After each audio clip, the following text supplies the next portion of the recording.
Welcome back. We've got Mr. Tunde Lawal, who is the Director of Macroeconomic Analysis, Ministry of Budget and National Planning. He joins us from Abuja Studios. Good morning.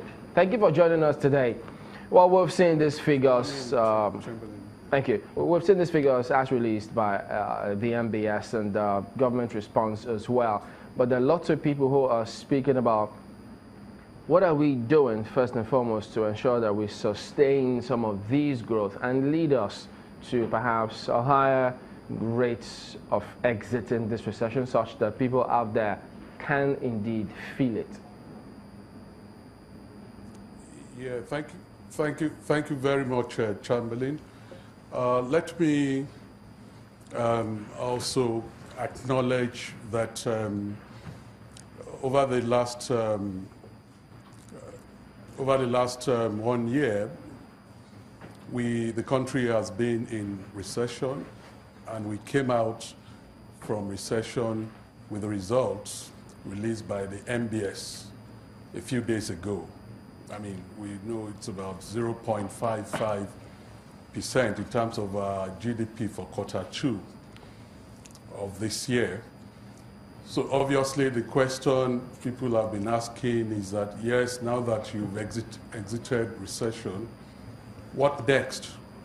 And I like to say that if you revert back to the economic recovery and growth plan, one of the core objectives of that plan was to pull the country out of recession. Today we have done that. The next step is to ensure that we sustain the growth momentum and ensure that this growth impacts on the vast majority of citizens. Yes, government is committed to doing that. We know that the 0.55% growth, I mean, it's not where we want to be. Indeed, our target is for us to ensure that by the end of this year, our growth will be about 1.5%, and by 2018, we want to move towards 3.5% in terms of our GDP. In 2019, the target is to advance towards 4.5%, and indeed by 2020, 7% growth rate. But again, how do you do this? Government is determined to continue sustained implementation of these policy reform measures as set out in the ERGP. This is being done. It's been done over the last couple of months, and we intend to sustain that. For example, government intends to diversify the economy.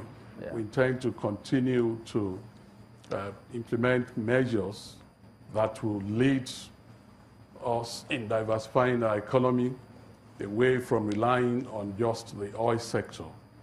As you are aware, even during the past 1 year, when we were in recession, the agri sector and the solid mineral sector were the only sectors that were recording positive growth. Government is committed to continue to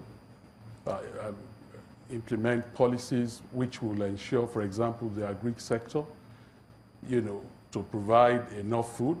Our expectation is that by 2018, we'll be self-sufficient in production of rice. By 2019, 2020, we'll be self-sufficient in production of wheat and some other products.